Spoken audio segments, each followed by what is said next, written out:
Alex Marlow here, Charlie Kirk. This is AmericaFest. Charlie, yes, it is, and this is America. It is America. Well, thank you for welcoming me to America. It is free to be here, and I enjoy the freedom of Arizona. I know you do too. But I want to talk about the event. People have been asking me a lot about the evolution and turning point. Yeah. People are starting to remember that you first came to Breitbart with your reporting on First ever textbooks. piece. Yeah. My start was Breitbart.com. I'll never forget it. It was Joe Pollack. Yep. I was emailing him back and forth. I was in high school. I'll never forget the email. I'll never forget where I was when I read the email. I was at my grandma's elevator. Yeah. And it was on a old BlackBerry, and he said, "I would like to try your pen on this story." And I was like, "What does that mean?" And he was like, "I want you to write the story." Because I was feeding him like a source, right?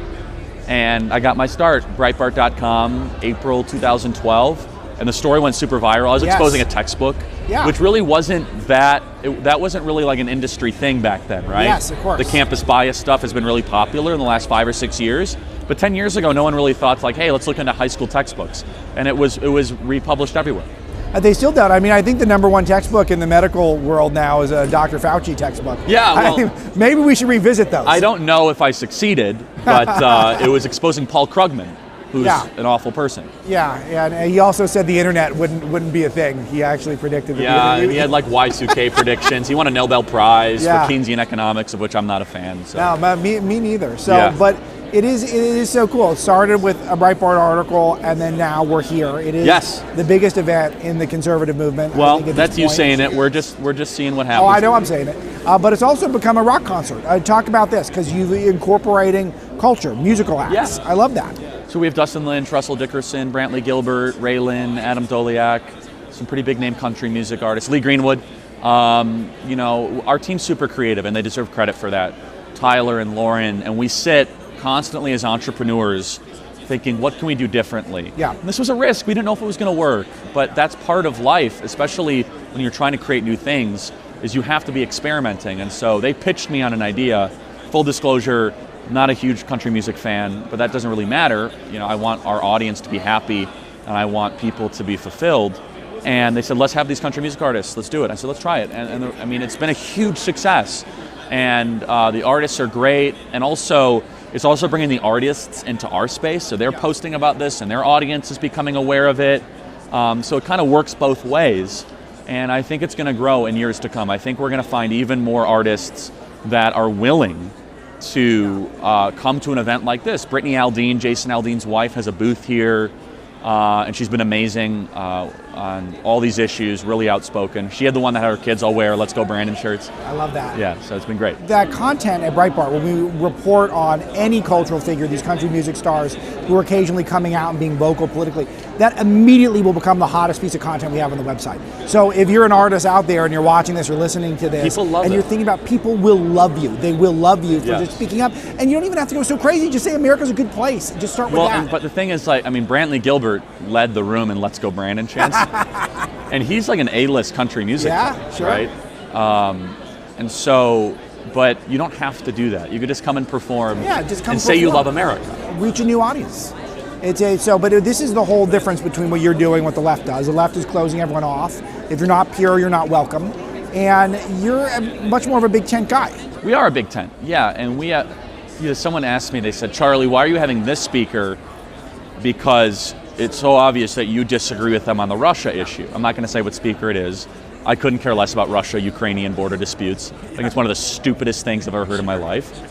I'm with Tucker on this. And I said, wait a second, I have to be some sort of puritanical gatekeeper? Now let me be very clear. If you're a speaker that has been awful to me and awful to the organization or awful to the movement, we're not going to have you, right? Good point. I'm very sorry, Mitt Romney. It's just not going to happen, right? The tent cuts off there, right? Yeah. But they're trying to get into the other tent, the tent that's excluding people. They're trying to go to Washington Post tent world. Like they want to be, they want to go to the triple vax 20-person attending Aspen Institute thing, right? Where max. You talk about the conservative case, the conservative case for gender transition surgery for 9-year-olds. Right. I'm not really into that. But to your point, yes, I've always been a big tent guy, right? There's lawmakers that are speaking here that I think are more good than bad, but it's not my place to go there. There is a general unification though around our speakers. They love the country. They know the stakes that we're in. They want to put parents and families first. And I think it's been a real beautiful thing to witness. So I want to talk about the parents and family issues, because this is something that I know that everyone loved Tucker's speech. He talked about family, and this is something that I think there is a bit of a resetting of the conservative movement. I totally agree. Around the nuclear family, around education, faith, the basics, going back to the basics in a way. I've done a lot of thinking about this. It's not as if there wasn't an attempt to get conservatives to focus on this. Right. Focus on the Family is a wonderful organization, like amazing. Dr. Dobson's a hero of mine. But for whatever reason in the 90s and early 2000s, it seemed as if that coalition kind of like got the cheap seats and the economic guys got the best seats, right? I mean, not that I don't care about economics. Such a great way of putting it. But you know what I mean. And so... No, the tax cut guys were front of the line, and I love the tax cuts, but that can't be first now. No, but why I think Tucker especially... and others have been able to kind of get the focus on the family people, coalition, rightly where it matters in front, is they have had a different way of going about it. Right. For example, they've been willing to criticize corporate culture. Yeah. They've been willing to criticize the alienation of modern society, where I think that the prior family movements had almost like a détente between the puritanical, free market internationalist types. Does that make sense? Like, you know, yeah, sure, you could dump products from Wuhan and all that, but we need to focus on the family. And in reality, I got to give credit to someone.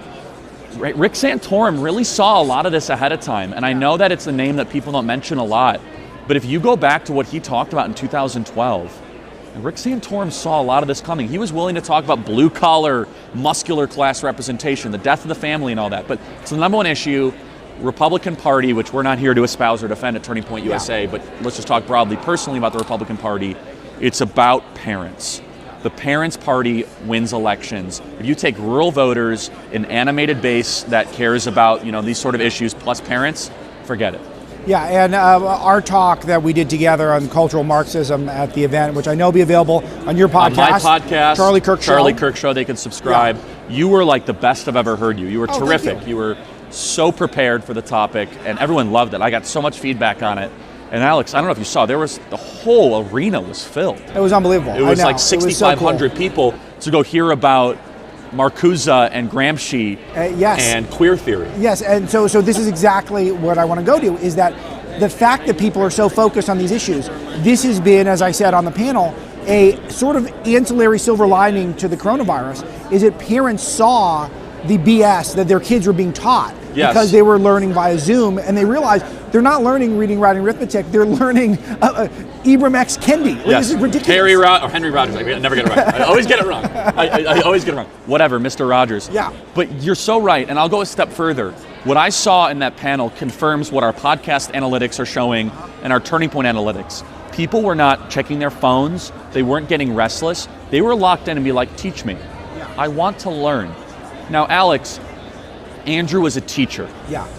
He wrote about in Righteous Indignation all about this stuff. Cultural Marxism, Frankfurt School, Gramsci. But I think it's fair to say, though, that in 2013, 14, and 15, the conservative movement had too much of a steady diet of popcorn politics. Yeah. Right? Like, I'm going to impeach this and that, repeal, fine. But now we're seeing a conservative movement that wants to go really deep. They do. Like, they'll sit for 45 minutes and be like, okay, I might not get everything you're saying, but I do want to see the origination. I want to see the arc. Teach me philosophy. Right. That's the sign of a winning coalition. Not immediately, but eventually. And this is why I love the podcast medium and the talk radio medium, because you can go long, that a lot of people have a lot to say, and then cable news has been a good lifeboat for conservative movement in some ways, but the 3-minute clips are just, you can't go to the level you need to understand something like the Frankfurt School and cultural Marxism. Yeah, and that's the mastery of Tucker, right? Is to be able to fit an hour-long podcast on Rogan into a 3-minute segment. Yeah. It's not easy. It takes a lot of work. You have to X out sentences, find adjectives, find fillers, and that's why I think his show's doing so well. And of course, because of his talent as well. Not to mention the talent in preparing it, but you're exactly right. And look, we're partnering with Fox for this event. And God bless them. You know, without Tucker's show, I don't know where the conservative movement would be. And I know you agree. And you go on Tucker's show. With that being said, though, there is a massive untapped reservoir of potential of people that are now willing to say, like, yeah, okay, I wear the big government sucks shirt. Can you teach me like who James Madison was again? And like, that's okay. Yes. Like, you don't need to be afraid to ask those questions or to pursue that. In fact, I think it makes you a better activist and a better citizen. So let's talk a little bit about the culture in terms of the woke corporations, which is my obsession these days, and the pushback against it. What do you see is necessary to rein these corporations in? Do we start our own stuff? Is it with the judicial system? I mean, where do you think we begin? Because again, these young people who are coming to a convention like this, they haven't committed to brands for life. I mean, they want to direct their money and their time and their resources to places that support their values and are pro-Black Lives Matter and pro-communist China.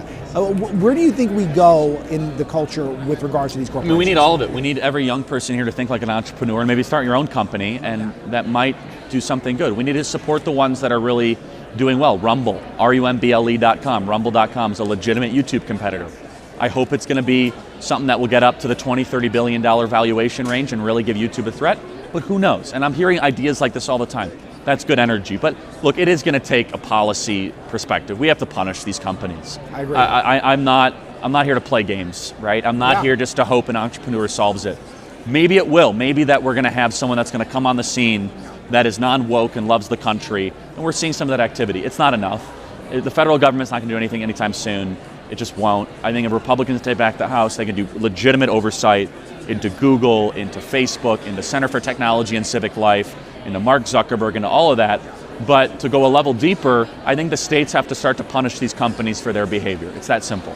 Yeah, certainly. Tax them, regulate them, investigate them, whatever. Do to them what they do to us. There needs to be massive investigatory efforts into these businesses just so people know the truth about what they're doing and what they're up to. Yes. And I'm certainly prepared to be a part of that, and I know you are too, Charlie. I want to ask you about the expansion, though, of Turning Point. Not just campuses. You've invited more young professionals here. You have adults who are coming in. Pastors. I love this. It reminds me a little bit of Facebook in that they started on the campuses and then it became a big thing. Has that crossed your mind as an allegory? I reject that wholeheartedly. And I take great offense to that. But I know where you're going. I'm totally coming to I mean, but look, we're getting older with the organization. Yeah. How fun is that? Yeah. And so I was 18 when I started. I'm 28. I'm married now. Yeah. We're still doing the campus thing. I think we're doing it really well. You could see this. I mean, where do you see this many young people? You don't. You don't. But also all of a sudden you're seeing pastors and moms and dads come too. Right. So what we're talking about is coalitions. Yes. And coalitions win. Not just elections. I don't care about that. I talk about win arguments, right? Win cultural battles. Yeah. Coalitions build consensus. And yeah, where's Turning Point USA going? We just launched Turning Point Faith. It's like 100 days old. It's unbelievably successful. We already have 250 pastors signed up that are going to be doing things in their churches, very exciting stuff, teaching biblical citizenship, doing constitutional 101 courses. We have our media department, which, as you know, is very, very successful, Turning Point USA Live, and that's just getting started. But look, I also want to be clear, there's things that we're not going to do. I'm not in the lawsuit thing, so someone's got to do that and do it really well. Yes. Right? Election integrity, we will talk about. We will broadcast, we will give light to, but I don't know enough about, you know what I mean? Like, I'm not here to say that I'm going to save the conservative movement. We're going to play parts, and if you kind of boil it down, we're really good at a couple things at Turning Point. Really good at organizing. We're really good at messaging, and we're really good at kind of seeing the tone of the country and getting people motivated and educated around that. Those are important things, right? But also, we need like a $300 million lawsuit cannon that could be launched every single year against the left, and that's not us. So I appreciate that, and maybe one day we'll be like Meta, and we like have all these different, different areas. I don't know. I like Judicial Watch does amazing work, and like Tom Fitton's a friend of mine. Tom, I don't think is going to be starting a campus outfit anytime soon, and I'm not going to, sue the DC government. Hopefully not anytime soon. So Charlie, I've always been really complimentary about your energy. This is something I'm always looking for in people I'm hiring and recruiting and working with and guests for my radio show. I'm always looking for people who bring the fire. And this is something that you've always had. What are you fired up about right now? I'm fired up about a lot. I mean, the thing that really animates me, and like once you get married, you become much more radical in a good way. And radical means to the root. Go to the actual Greek word.